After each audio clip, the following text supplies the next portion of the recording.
Hello friends, welcome to Dev IAS में आप सभी का वेलकम है। UPSC mains paper 2 polity conclude हो चुका है और आज हम इस वीडियो में ये देखने वाले हैं कि अगर यूपीएससी का सिलेबस हमें मेमोराइज हो तो हम क्या अमेजिंग रिजल्ट्स अचीव कर सकते हैं। ये वीडियो प्रेडिक्शंस पे बेस्ड है, जो प्रेडिक्शन हमने प्री एग्जामिनेशन के बाद किया था और जो एक क्विक प्रेडिक्शन था, बहुत अर्ली प्रेडिक्शन था। तो यहाँ पर जो आप देख रहे हैं, जो पिक्चर आप सामने देख रहे हैं, प्री एग्जाम के बाद मैंने ये शो करके दिखाया था कि जो जो हमने पढ़ाया उससे किस तरीके से क्वेश्चंस डायरेक्टली लिंक्ड थे। तो आउट ऑफ 15 to 17 क्वेश्चन हमें 12 to 13 क्वेश्चंस जो हैं प्री एग्जाम में हमारे कंटेंट से देखने को मिले और इसी के एंड में हमने एक अर्ली एनालिसिस किया था, एक प्रेडिक्शन किया था कि हमें मेंस एग्जामिनेशन में क्या क्या देखने को मिल सकता है। तो यहाँ पर दो तीन ऐसी बातें हैं, इस पर हम आगे बढ़ें उससे पहले दो तीन ऐसी बातें हैं जो मैं आपको बता देना चाहता हूं। एक तो यहाँ पर ये जो चीज़ आप देख रहे हैं, इसकी मैंने बात करी थी कि चांसेस क्या क्या किनके ज़्यादा हैं, जिनके बारे में हमें ज़्यादा कॉन्फिडेंस था। मतलब कुछ टॉपिक्स तो ऐसे हैं यूपीएससी में जो बार बार आपसे पूछे जाते हैं, जैसे जो लोकल बॉडीज़ हैं उनसे लेकर शायद ही कोई ऐसा साल रहा हो जिसमें यूपीएससी ने क्वेश्चन ना पूछा हो। तो हमने यहाँ इस प्रेडिक्शन में उन चीज़ों को इंक्लूड नहीं किया जो बहुत जनरल थी। यहाँ पर हमने उन चीज़ों को इंक्लूड किया जिनके चांसेस ज़्यादा थे, जिनमें हमें कॉन्फिडेंस ज़्यादा था कि ये पूछे जा सकते हैं।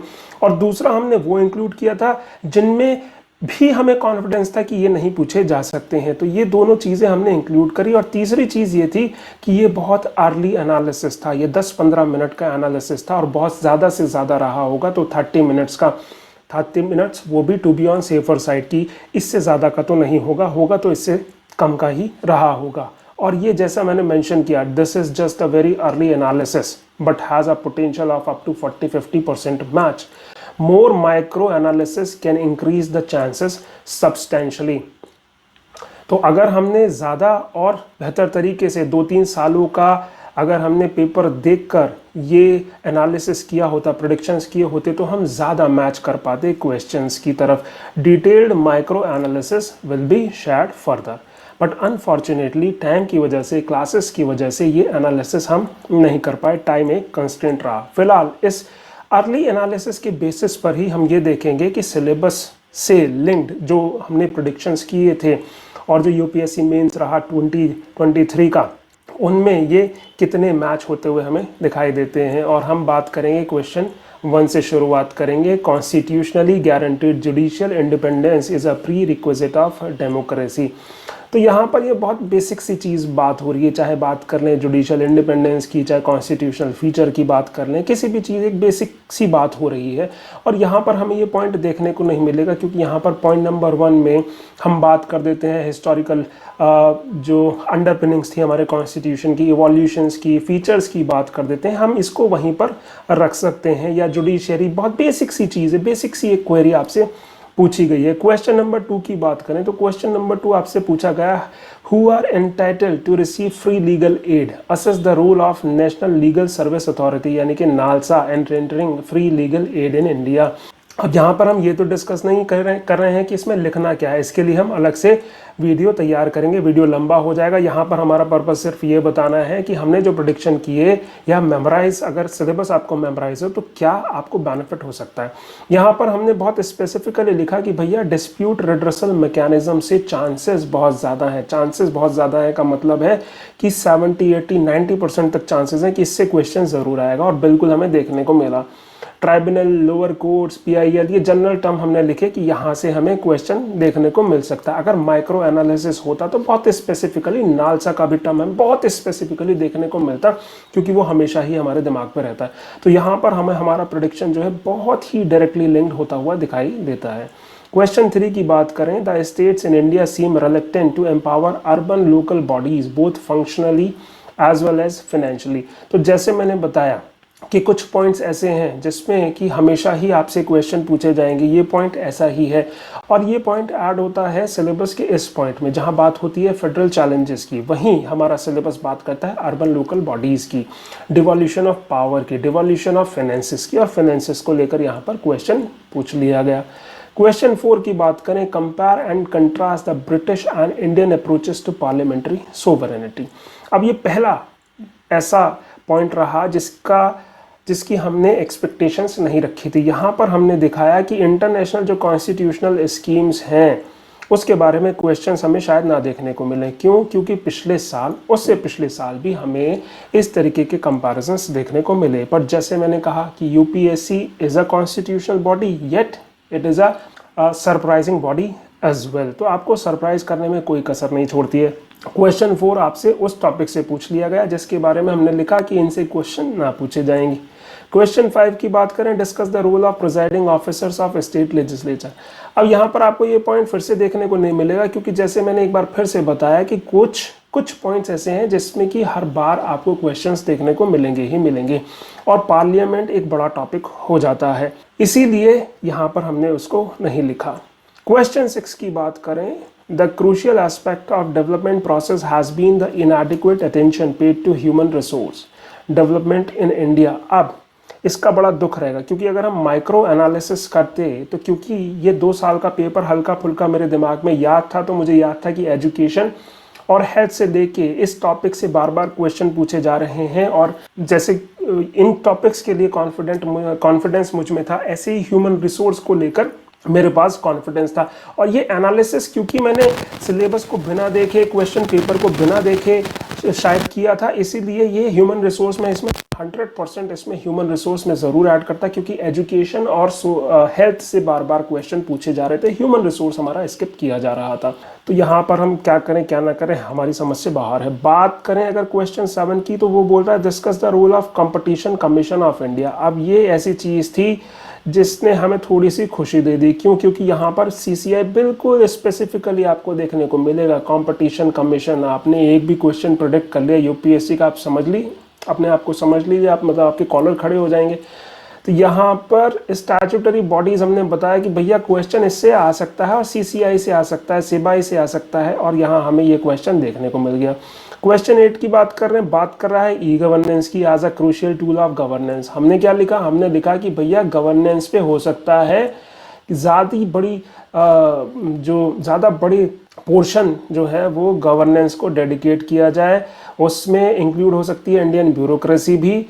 तो यहाँ पर यूपीएससी ने क्वेश्चंस तो पूछा गवर्नेंस से, लेकिन उतना पोर्शन गवर्नेंस को नहीं दिया जितना हम एक्सपेक्ट कर रहे थे। तो यहाँ पर हमारे जो प्रेडिक्शंस हैं वो थोड़े 50-50% हम कह सकते हैं कि पूछे तो गए, गवर्नेंस से क्वेश्चन तो पूछे गए, लेकिन उतने नहीं पूछे गए जितने हम एक्सपेक्ट कर रहे थे।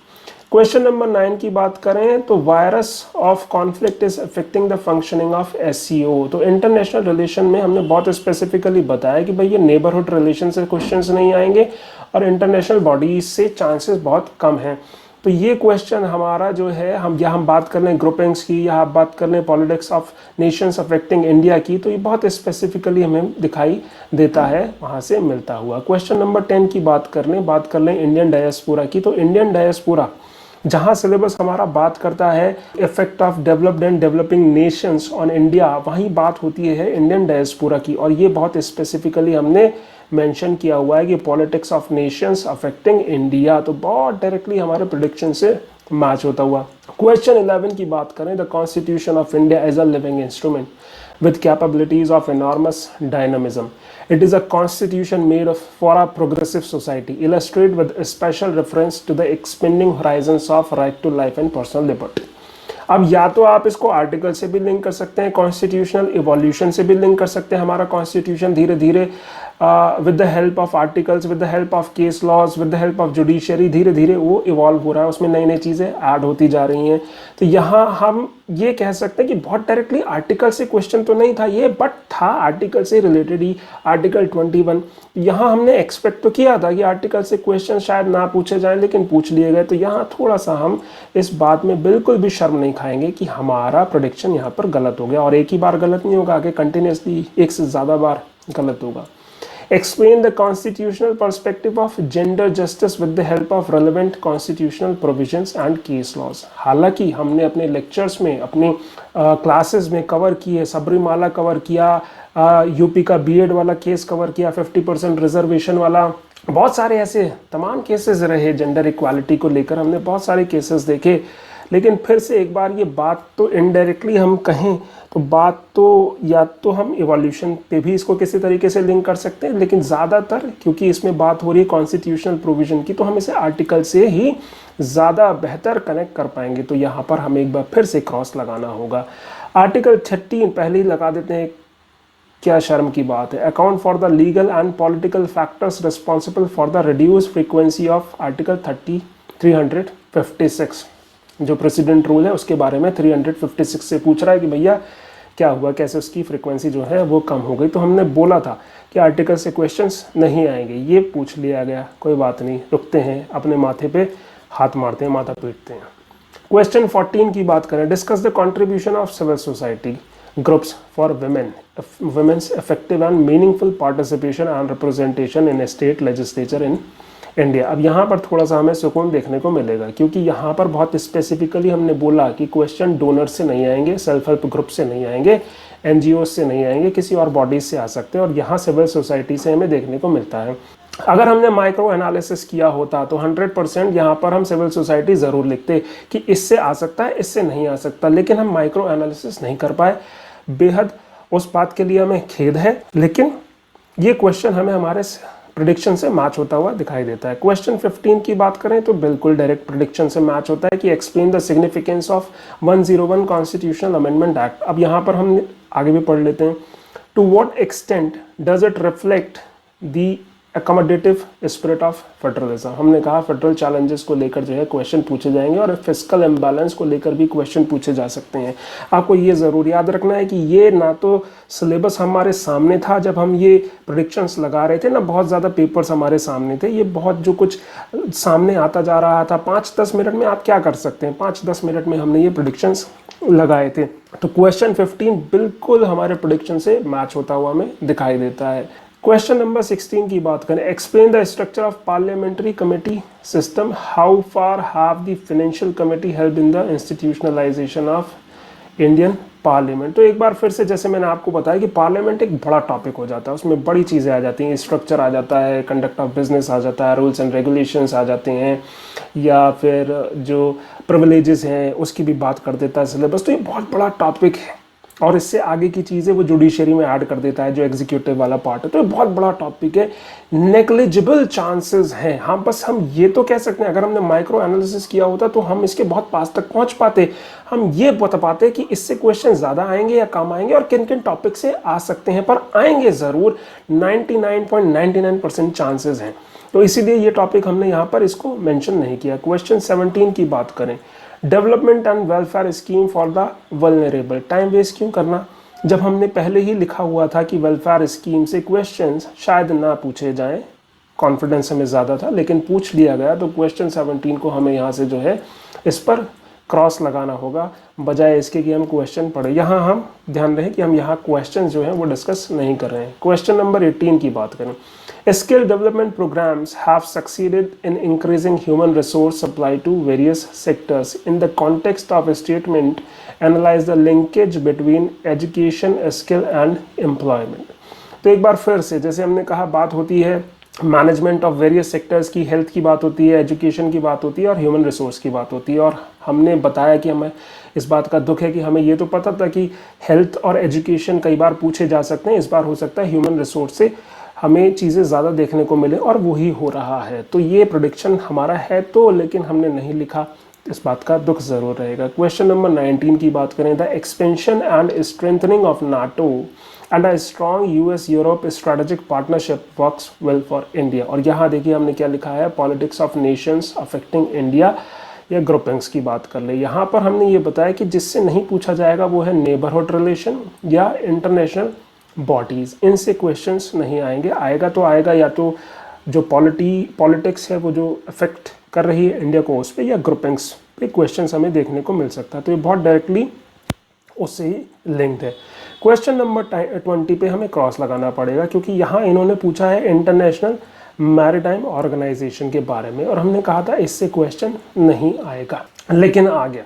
अब अगर ओवरऑल कंक्लूड करें तो हमने जो एक्सपेक्ट किया था 40-50% आगे पीछे करें तो हमें क्रॉस भी दिखाई देंगे और हमें राइट्स भी दिखाई देंगे, बट सर्टेनली जो राइट्स हैं का जो नंबर्स है वो क्रॉस से ज़्यादा है। तो यहाँ पर हमने 40-50% एक्सपेक्ट किया था कि हमारा जो क्वेश्चन पेपर है वो इतना तो आ ही जाएगा, इतने कम चांसेस हैं, लेकिन हमें इससे ज़्यादा ही मैच होता हुआ दिखाई देता है। ऐसे क्वेश्चंस भी रहे जिनका हमने एक्सपेक्टेशन नहीं रखा था, जो हमें देखने को मिला, जैसे इंटरनेशनल कॉन्स्टिट्यूशनल स्कीम्स या इंटरनेशनल बॉडीज़, और ऐसे क्वेश्चन भी रहे जिनके बारे में हम श्योर थे कि या तो ये पूछे जा सकते हैं या नहीं पूछे जाएंगे। जैसे फेडरल चैलेंजेस को लेकर क्वेश्चंस हमसे पूछे गए, फिस्कल इम्बैलेंस को भी लेकर हमसे जो है क्वेश्चन पूछे गए, सेपरेशन ऑफ पावर में क्वेश्चन हमें नहीं देखने को मिला, डिस्प्यूट रिड्रेसल मैकेनिज्म में हमें नालसा देखने को मिला, जुडिशरी में हमें यहाँ कोई क्वेश्चन देखने को नहीं मिला, स्टैट्यूटरी पावर बॉडीज़ में CCI competition commission of India हमें बहुत डायरेक्टली देखने को मिला, पॉवर्टी के इश्यूज़ नहीं थे, हंगर के इश्यूज़ नहीं थे, गवर्नेंस की बात हुई थी, politics of nation affecting India इसकी भी बात हुई थी, गवर्नमेंट पॉलिसीज़ हमें नहीं देखने को मिली, RPA बिल्कुल भी हमें नहीं देखने को मिला, कॉन्स्टिट्यूशनल बॉडीज़ बिल्कुल भी हमें देखने को नहीं मिली, डोनर्स SHGs NGOs बिल्कुल देखने को नहीं मिला, वेलफेयर स्कीम हमें देखने को मिला, नेबरहुड रिलेशन जैसे प्रिडिक्ट किया था कि नहीं आ सकता बिल्कुल नहीं आया, इंटरनेशनल बॉडीज़ हमने प्रिडिक्ट किया था बट इससे पूछ लिया गया। तो ओवरऑल ये देखिए कि 40-50% चांसेस जो थे प्रेडिक्शन के उनसे ज़्यादा ही चीज़ें मैच हुई हैं। अब एक चीज़ ये है कि हम प्रेडिक्शन कर तो सकते हैं, लेकिन ऐसा नहीं कि 100% प्रेडिक्शन से ही क्वेश्चंस पूछे जाएंगे। ये प्रेडिक्शंस आपके प्रिपरेशन को स्मार्ट बनाएगा। ऐसा नहीं है कि हमने बोला है कि RPA नहीं करना है तो इसका मतलब कि RPA से क्वेश्चन नहीं आएंगे। इसका मतलब ये नहीं है कि RPA प्रिपेयर नहीं करना है। इसका मतलब ये है कि पहले हमें वो चीज़ें प्रिपेयर कर लेनी है जिनके चांसेस ज़्यादा हैं, या आपके पास टाइम कम है तो आप इस सीक्वेंस में अपने प्रिपरेशन को रख सकते हैं, जिसमें RPA सबसे बाद में आ सकता है, कॉन्स्टिट्यूशनल बॉडीज सबसे बाद में आ सकती हैं, फेडरल चैलेंजेस जो है वो सबसे पहले आ सकते हैं। तो यहाँ बताने का पर्पस ये हमेशा से ही रहा, क्योंकि UPSC आपसे क्या पूछ ले, जैसे आर्टिकल्स को लेके बाकी सारी चीज़ें ठीक हैं, लेकिन आर्टिकल्स को ले बाकी सारी, क्योंकि मैंने कहा UPSC आपसे कुछ भी पूछ सकता है, बाकी सारी चीज़ों में मैं इस चीज़ से मुझे कोई इशू नहीं है, लेकिन आर्टिकल्स में मैं ये चीज़ एक्सपेक्ट नहीं कर रहा था कि 3 क्वेश्चन डायरेक्टली या इनडायरेक्टली UPSC आर्टिकल से पूछ लेगा, क्योंकि पिछली बार भी बहुत डायरेक्टली क्वेश्चंस पूछे गए थे। तो और इसीलिए UPSC है कि आपको पता ही नहीं चलता है कि ये कॉन्स्टिट्यूशनल बॉडी तो है बट सरप्राइजिंग बॉडी भी है। बट ओवरऑल हमने ये देखा कि अगर सिलेबस हमें पता हो और या फिर हमने ये माइक्रो एनालिसिस किया होता तो हम कितना ज़्यादा मार्क्स अचीव कर सकते हैं, क्योंकि अप टू द पॉइंट हमें पता होगा किस रेस्पेक्ट में क्वेश्चन पूछा गया है, किस रेस्पेक्ट में आंसर करना है। प्रिपरेशन को हम कम कर सकते हैं, अपनी प्रिपरेशन ज़्यादा स्मार्ट बना सकते हैं, मेंस एग्जामिनेशन में ज़्यादा मार्क्स अचीव कर सकते हैं, और इसीलिए दुनिया भर के टॉपर रैंक 1, 2, 3, 4, 5 कंटिन्यूसली बिल्कुल एकदम लगातार सिक्वेंशली आपको बोल रहे हैं कि सिलेबस मेमोराइज कीजिए। इसके अलावा जो टॉप कोचिंग्स हैं वो भी आपको बोल रही हैं कि आप सिलेबस मेमोराइज कीजिए, क्योंकि सिलेबस को मेमोराइज करने से होता यही है जो आपने देखा। ये 10 मिनट का सिर्फ एनालिसिस था, और इस 10 मिनट में आप सोचिए कि आपने कितना एक क्वेश्चन भी आपका फंस गया CCI वाला डायरेक्टली ओनली इन 10 मिनट्स, तो इससे हमें कितने बेनिफिट्स देखने को मिल सकते हैं। और इसीलिए अपनी प्रिपरेशन को हमेशा अलाइन कीजिए सिलेबस से। All the very best.